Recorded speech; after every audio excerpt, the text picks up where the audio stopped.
Tudo tranquilo. E eu agradeço a Bahia Notícias pela oportunidade de estar batendo esse papo com vocês. Que bom. Então vamos lá. Para começar, eu tinha feito a pergunta anteriormente, o senhor não ouviu bem. O senhor acabou rompendo com o governo. O que foi preponderante para a saída do senhor? Se chateou de fato com o quê? Conta para nós. Ô, Patrícia, na realidade é a falta de respeito, né? Porque para você fazer parte de um governo, você tem que ser de fato parte, né? E eu estou deputado, tem 3 anos que a gente não consegue uma audiência com o governador com relação à questão política. Outra questão também é a questão das emendas parlamentares. A gente quer ajudar a região da gente, quer cobrar, levar os anseios da nossa região, da base eleitoral, e a gente não consegue, né? Então, isso foi fundamental para mim entender que não dava para fazer parte de um governo onde o governo faz de conta. Deputado, o senhor demonstrou bastante insatisfação aí com o governador, com a sugestão do Rui Costa aí para que o Conselho de Ética da Assembleia Legislativa da Bahia investigasse o deputado estadual Paulo Câmara por conta ali daquela questão do ICMS, dos combustíveis aqui no estado. Queria saber do senhor como é que a bancada do governo recebeu essa fala do governador Rui Costa e o que é que o senhor achou dela também. Olha, na realidade, não foi questão de defender Paulo Câmara, porque Paulo Câmara é um deputado experiente, inteligente,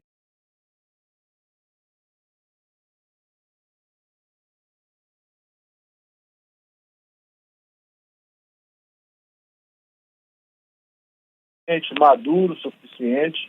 O que me deixou assim, eu já vinha com uma insatisfação com a falta de atenção, a falta de respeito com o legislativo. E aí, por uma crítica de um colega, uma crítica com razão, abrir comissão de ética contra um deputado, sendo que existe também motivo de sobra para abrir CPI contra o governador. Então, na realidade, eu vejo que o governador não gosta de ouvir críticas, né? Não aceita uma crítica, não aceitou a crítica do deputado Paulo Câmara, ficou raivoso, nervoso.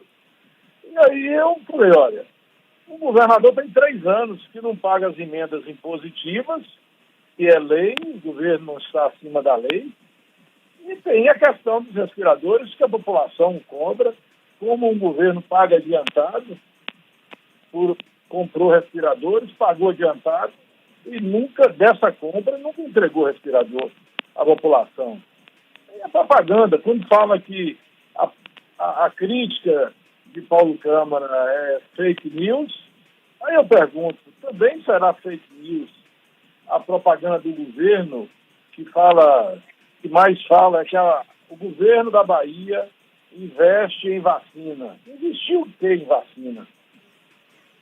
O governo da Bahia ficou 6 meses comprando a Sputnik e nunca comprou uma dose.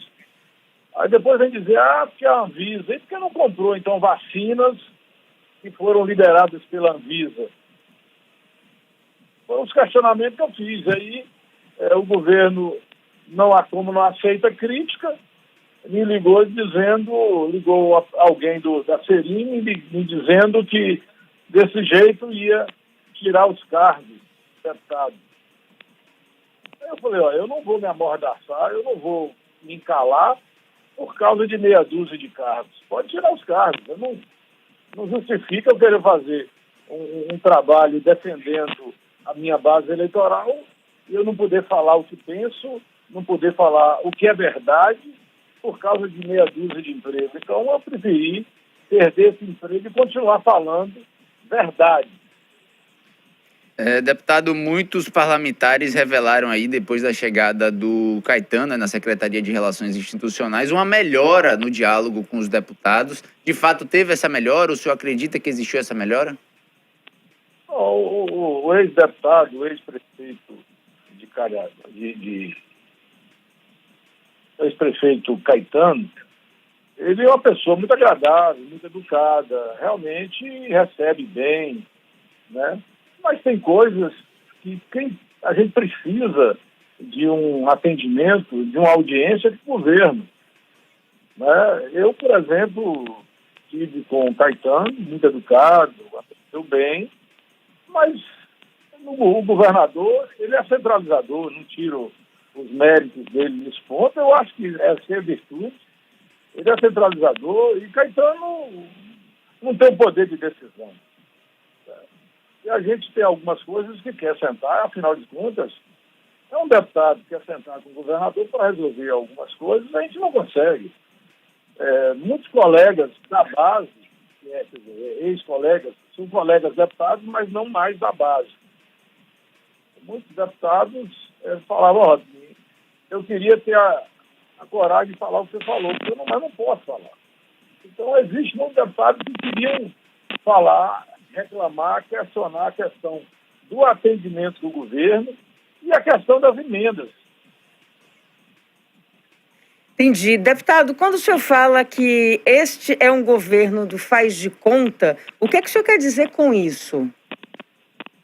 Olha, um governo que é baseado em cima da propaganda. Você que mora em Salvador, veja aí os outdoors. A Bahia investe em vacina. O que a Bahia investiu em vacina? Quando faz a propaganda, a vacina do governo da Bahia. A vacina não é do governo da Bahia. A vacina é dos brasileiros, mandada pelo Ministério da Saúde, né? E eu fico vendo uma crítica muito grande do governo do Estado com o governo federal, onde você que é jornalista, pergunte aos prefeitos da Bahia o quanto o governo do Estado investiu, repassou para os municípios no combate à Covid. Né? Eu, por exemplo, aqui na minha região, os prefeitos que eu tenho aproximação, nenhum prefeito recebeu investimento do governo do Estado para combater a Covid, ou para ajudar os municípios no combate à Covid. Então é um governo que faz de conta, é um governo da inversão de valores. Quando fala e critica muito o presidente, que o presidente é genocida. Não será um genocídio alguém que pagou 48 milhões adiantado, eu nunca vi dizer, o mesmo eu falo de novo. Se um prefeito fazer compra e pagar adiantado, o que seria com um prefeito desse? Como seria a atitude do Tribunal de Contas dos municípios quando um prefeito paga adiantado? E o pior, pagar adiantado e não entregar mercadoria para esse povo. Não será isso uma atitude de genocídio? Onde comprou, pagou adiantado e não recebeu a mercadoria? Não é um faz de conta? Estamos conversando com o deputado estadual Robinho. Deputado, eu queria saber do senhor como era a sua relação com o líder do governo, o deputado Rosenberg Pinto. O senhor tinha uma boa relação com ele, um bom diálogo? Eu não vou dizer que eu tinha. Tenho um bom diálogo com o Rosenberg, sempre converso com ele. Inclusive, 3 dias antes da minha declaração, eu falei algumas verdades, inaugurou o governo, eu falei com o Rosenberg, é difícil conviver com esse governo, um governo que não respeita o legislativo, que não dá atenção para o legislativo. Imagine se o governo federal ficar 1 ano sem pagar as emendas impositivas dos deputados. Eu acho que acontece uma rebelião. Pergunte uma oportunidade se tiver. Pergunte ao deputado federal. Se o governo federal ficar sem pagar as emendas impositivas, ou até mesmo as emendas de bancada, se ficar 1 ano sem pagar, o que acontece? Você foi chamado.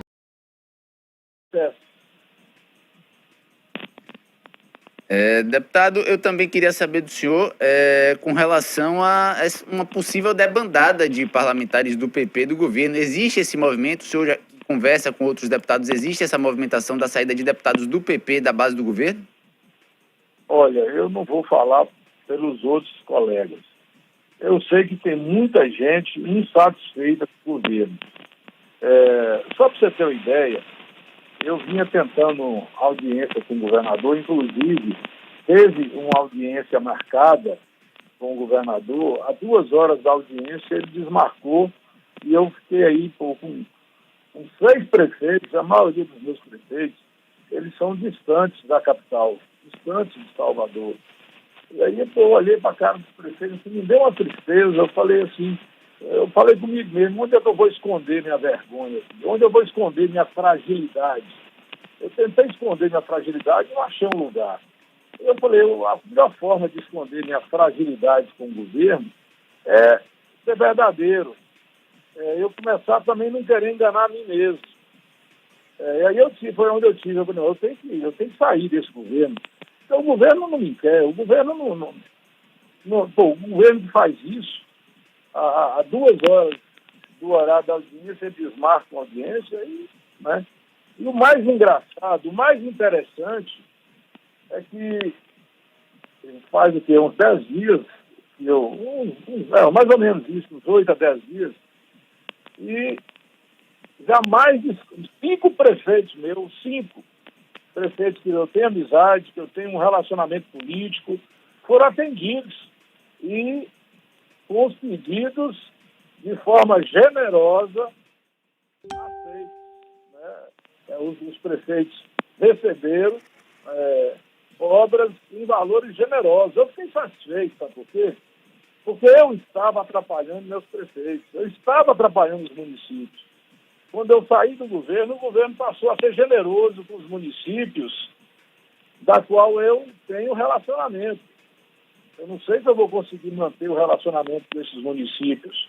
Agora que o governo, depois que eu me manifestei, não mais fazer parte da base do governo, o governo passou a ser generoso com os prefeitos que eu tinha uma parceria política, entendeu, Maurício? Perfeito.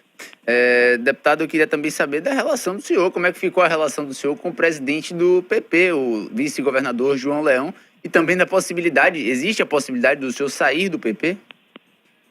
Olha, eu tenho um respeito muito grande por João Leão, já tive em outros tempos embates com João Leão, mas hoje eu tenho um relacionamento muito bom e conversei com João Leão da seguinte forma: se o PP tentar manter essa coligação, vamos ver as eleições aí de governador, é isso?